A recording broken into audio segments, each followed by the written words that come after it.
This is Rousey, and this is the Left Hook Boxing Show, and we are talking boxing after dark. And first of all, let me start off with an apology. I like to get these things up right after the event. I did that last night. I recorded the video, uploaded it, and it got on YouTube. And I got the disqualification for going over 10 minutes, so I've got to start over. Come on, Rousey, get your act together. But enough of the apologies. Let's get down to business, and let's talk about the fights. A very entertaining night of boxing. The first fight wasn't great. Is Robert Guerrero and David Yordan. And it looked like it was going to be a good fight, but Yordan was a clutcher. He would go in and hit Guerrero a couple times and he'd clutch him. The referee was constantly trying to separate him. And what happens when you get clutchers like that usually is you get the headbutt.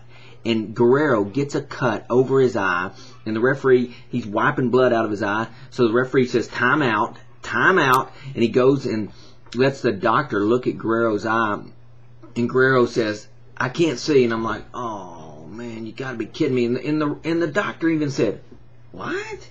You can't see? I mean, all these people here, and you got a cut over your eye, and you can't see? And he said he couldn't see, so the referee had no other choice but to stop it. And Max Kellerman, though, made this point, and I'll say this about Guerrero. It's that, hey, if you stop the fight, I mean, I'm not going to bash you for that, but the thing is, when we as fans watch boxing matches, we want to see warriors. And ask yourself the question, if this guy comes on the card again, is he going to come on the card again? Because are we going to get a similar result? We want people that fight to the end. And I think Guerrero, you should have continued at least to the fourth round, so it could have went to the scorecards. Okay, next, Victor Ortiz and Mike Arnones was the second fight on the card, and whoa me oh my, this Ortiz, Boxing Combo had told me about this guy, and I'd seen a couple of things on YouTube, but this guy is a real deal. Great boxing skills, and he delivers power. In the second round, whoa, left hook, catches Arnones, staggers him, he goes up against the ropes, and then like a great fighter does, the killer instinct, uppercut, stuns him again. The guy, Arnones, is not fighting back. Referee, whoa, I have seen enough, stops the fight, game over. And Ortiz wins, and this guy is something else. He just hadn't really been tested. Most of his fights go 2 or 3 rounds, and it's tough for a young guy like this. That's the problem sometimes in boxing, is you can only fight so many fights a year. And a lot of times, the younger, upcoming fighter, a lot of people don't want to give him the opportunity. So I hope this guy gets some opportunity to fight some big names. You know, somebody like a Diaz or Pacquiao, because I think he would match up good with him. But the thing is he going to get the opportunity? We'll see about that. But I want to see with Ortiz. I mean, this guy comes from a hard, broken home. He was left alone by his parents. They divorced and they separated, and they left him and their brother, just left him. At 16 years old, he had to fend for himself. He lived with his sister for a while.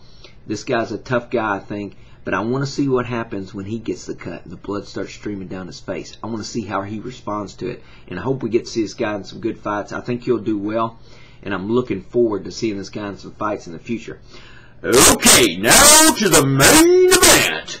And this one, man, James Kirkland and Joel Julio. And whoa, Nelly, man. This Kirkland dude, I'm telling you what. You see fighters, and you see a lot of them with a lot of skills, and there's more than one way to win a fight. And this guy, I'm watching him, and he looks like he doesn't have the best skills in the world. He's got some skills, don't get me wrong, but he's not like a great skilled boxer. But what he does not have in the skills, he makes up for with sheer intensity. This guy reminds me of the way Tyson used to fight. I mean, when the bell goes, ding, this guy, woo, he is in the ring and in your face, and he is swinging. And Julio was backing up. He wasn't, I mean, he was somewhat running away from the guy, but he was trying to get some spacing to deliver the blows. And this guy, he could not get it because Kirkland was on him like stink on a dog, man. I mean, this guy, I'm telling you, his ferocity was something like a dog that had been chained up. and there's a piece of meat sitting out in the middle of the ring, and they let him go, and he comes at it like that. I mean, does not stop. A little bit about this guy. He grew up, again, these guys that come from broken homes, and boxing is their savior. Well, that's what you love about boxing. Great stories come out of boxing. People that have tough lives, they go to boxing and they make something out of themselves, and this guy's no exception.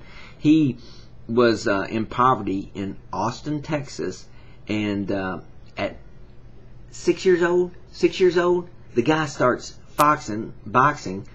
A guy named Pops Billingsley picks him up, driving around town, picking up kids, taking them to box, and he starts boxing then. He gets himself in a little trouble later on in life. He does 3 years for armed robbery. Whoa!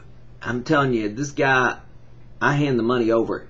Don't want to mess with this guy, because he is a maniac, and he is something else. And the other thing about this guy, he's trained by a woman. What? I heard that and I'm like, you have got to be kidding me. This has got to be a joke or something. And then I saw the woman. Oh my goodness. And her name is Ann Wolfe. Ann Wolfe, and man, I was like shaking my head when I heard he's trained by a woman, and then I saw the lady. And this lady, I'm telling you what, she's got guns. She used to be a boxer, and they showed this clip of her boxing. And she hit this tall blonde lady with a left hook. And this lady, when she hit her, she was a tall lady, and she fell like a big damn oak tree in the forest. Kaboom! I'm not talking crumble. I'm talking kaboom! Just from chin to mat, man. Boom! I mean, I hadn't seen anybody go down like that in a man's fight, much less a woman's. I mean, this lady delivered the punches, and she's his trainer. And a little bit about her is she used to be homeless, and she grew up in Louisiana. Her mom died of cancer. Her dad was murdered. So somehow she makes her way to Austin, and they're interviewing this lady, and she walks up to a tree and says, "That's the tree I used to live under." Whoa, you talk about a tough life, man. And she says, a lot of people think that homeless people are crazy. Well, I wasn't crazy. I just didn't have any money. Well, somehow she makes herself to the emergency room. I guess she got hurt in some way in Austin. She makes herself to the emergency room in a hospital, and she's watching the TV that's there, and there's a boxing match with women.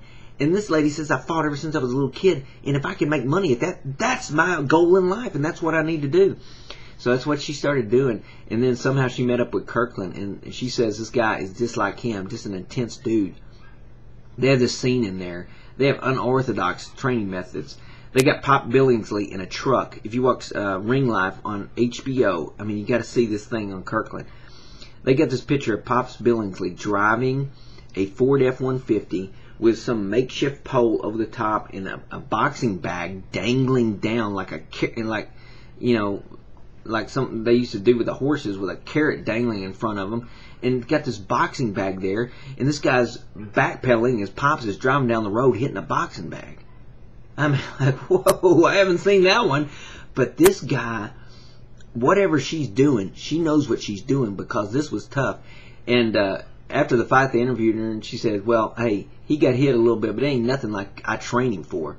So she must beat the hell out of him in the training, and you can tell it by this dude's body. I mean, just all muscle. And you look at Julio, and he was soft, and he hired a damn personal trainer.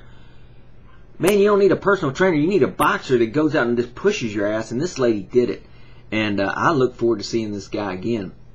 And Kellerman made this excellent point that what if Kirkland would have got a cut? Do you think he would have stopped the fight? And no way in hell. This guy wouldn't have stopped for anything.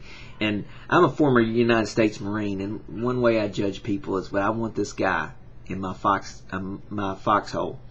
And I guarantee you, I damn guarantee you, I want that guy in my foxhole. This dude can bring it. I look forward to seeing him in fights in the future. All right, we're going to run out of time for now. This is Rousey. I'm out.